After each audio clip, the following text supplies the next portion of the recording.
Are you dropping Jalen Reagor if you have him still? Are you giving up hope at this point? Probably, because, I mean, if you're talking like your standard 12-team league, like there's so many guys right now at the wide receiver position that are attractive. Like I would rather go with the production, bird in hand. Well, I'm saying this is good. This is good because I'm going to another game and I'll start with a player on that team, even though that's not the highest level of takeaway from that game. Let's go back to the Saints game. Would you drop Jalen Reagor for Kadarius Toney? Yeah, because listen, like, are you feeling like Jalen Reagor is at his best is winning you fantasy games week in and week out? Like I feel like this is like, why not? It's such low hanging, it's such low impact right here. You might as well go with somebody who's making a positive impact in the moment instead of waiting for somebody who might help you at times, and is in a bad situation. So yeah, Kadarius Toney in his first meaningful game, 9 targets, 84 yards, is a guy that, can do some Percy Harvin-ish stuff where sometimes he might add on some rushing stuff and they can move him around. Yeah, he's interesting to me. And, Daniel Jones. This is the year of Daniel Jones, apparently. You just want to be in Daniel Jones' orbit this year. That's what it's all about. For fantasy purposes, yeah. I mean, that's really Daniel Jones QB1. Just like, so part of the reason I put him in the dumpster dive article was I referenced what you just kind of alluded to, is that last year everybody was drafting him as a fringe QB1, not even so much because of his passing acumen, but because he was going to run for 500 or 600 yards. And he's a dual threat to a degree. Let's go back 10 years. The definition of dual threat is Daniel Jones. Like, he's not dual threat of the Lamar Jackson, Kyler Murray, but 10 years ago, we're like, oh my God, he's one of the best dual threats in the league. Oh, absolutely. Yeah. It's like, and he had 26 rushing yards. That's kind of becoming his floor, like chipping in a half touchdown. Yeah. And he can, when we see he can get you push 100 yards on good days, but like 26, a half touchdown going in. Take that, absolutely. So, all right. So that being said, is Kenny Golladay back? Is he finally back? It just took some time. I mean, Sterling Shepard was out, Darius Slayton was out. He was kind of forced. You got Kadarius Toney, who's a rookie, very inexperienced. Of course, Kenny Golladay is going to show up.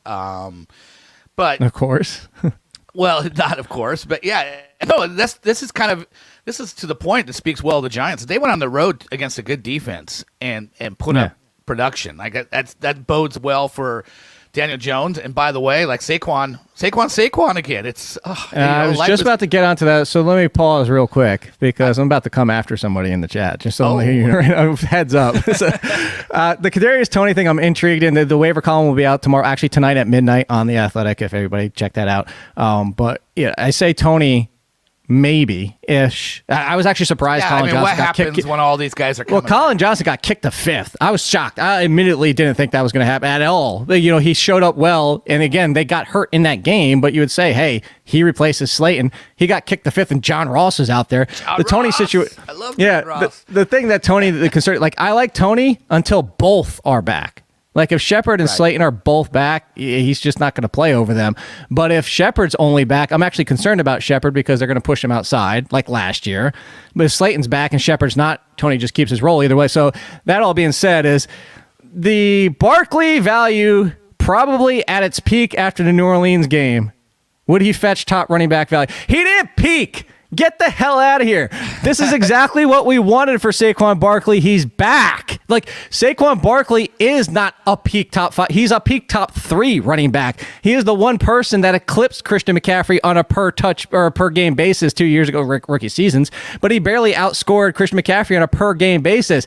He is in the conversation. Christian McCaffrey, Dalvin Cook, Derrick Henry, I guess we can't even stop that you're going to use him in the passing game. Saquon Barkley, end of conversation in that tier, not peak. He's back. Like, sorry, Jiggles, but no.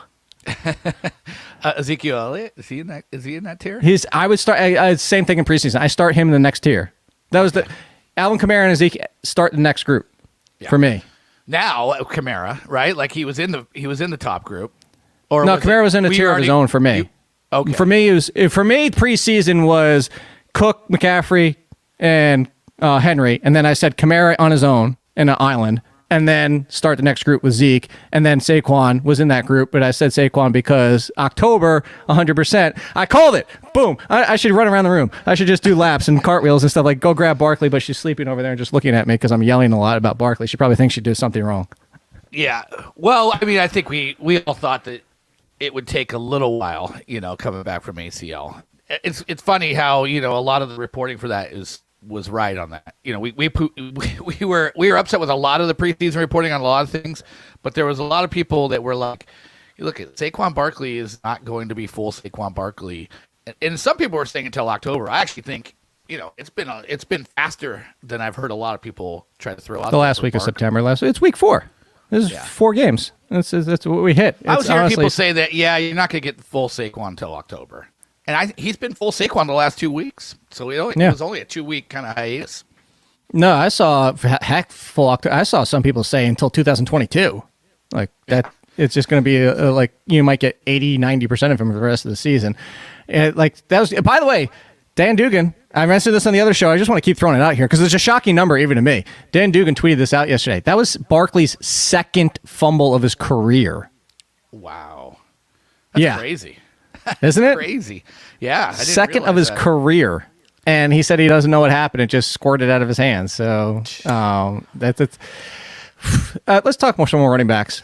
I thought you might go this way because the one that I think everybody has, at least inside their top 3 of takeaways from week 4, is Cordarrelle effing Patterson.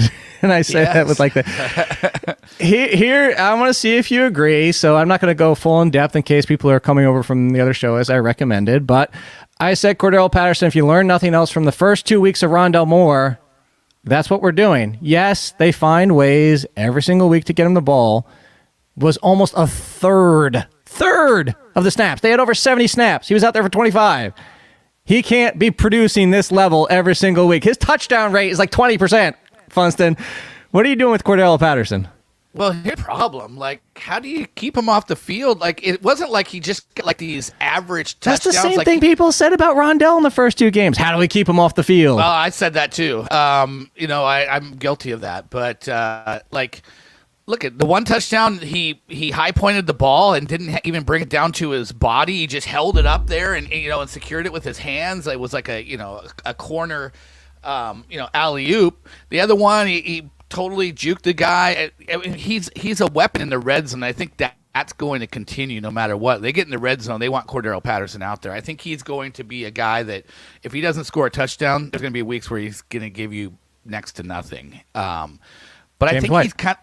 Yeah, I think he's a better version of James White in terms of fantasy for sure. But the red zone role, it's just going to continue because I think he is. Yeah, I mean, first of all, because he's going to run the ball typically more than James White would. I mean, I know. Yeah, but it's about the same amount of touches. Is what I'm going with here. It's the same amount of touches, and James White's were all coming in. How many catches did he have yesterday? It was like 7 or something, or 8. I mean, for Patterson. Let's see. He had 5 catches. So, yeah, he's went 5, 6, 5, and he's carried basically an average of about 7 times per week. So he's getting right around a dozen touches per week. I feel like James White's more like your... Yeah, and James White had 6 through the first 2 weeks. Yeah. Well, he's a better touchdown scorer than James White. No, but that's my... So James White, first week, 6 for 49 and 4 for 12 in the game, 9.1. Second week, 6, 5 for 20 in the run game, 15.5 because he scored a touchdown. Well, I think I ranked him like RB30 this week. That's where I'm going to be most weeks, and that's like a better version of James White because James White I typically throw in like my mid-30s at RB, kind of like as a back-end RB3. So that's where I want to say, is that fair, though? But because the reason we have James White where we had James White is because any given week could be those 7 touches for 30 yards. How is that much different? I'm generally asking, how is that much different than Cordarrelle Patterson if he doesn't score a touchdown? Because there's more touchdown upside with Cordarrelle Patterson. Like there is. Like they're looking for ways to use. No, I'm not saying you're wrong to say that. I'm just curious. That's why I give him a higher bump. I'm not giving him I'm giving him like a half of a RB tier bump, like from mid RB3 to top, towards the top of the RB3 class. I don't see myself ever putting him in the top 25, but I see myself some weeks, I'm probably going to be living in that late 20s to early 30s range with him.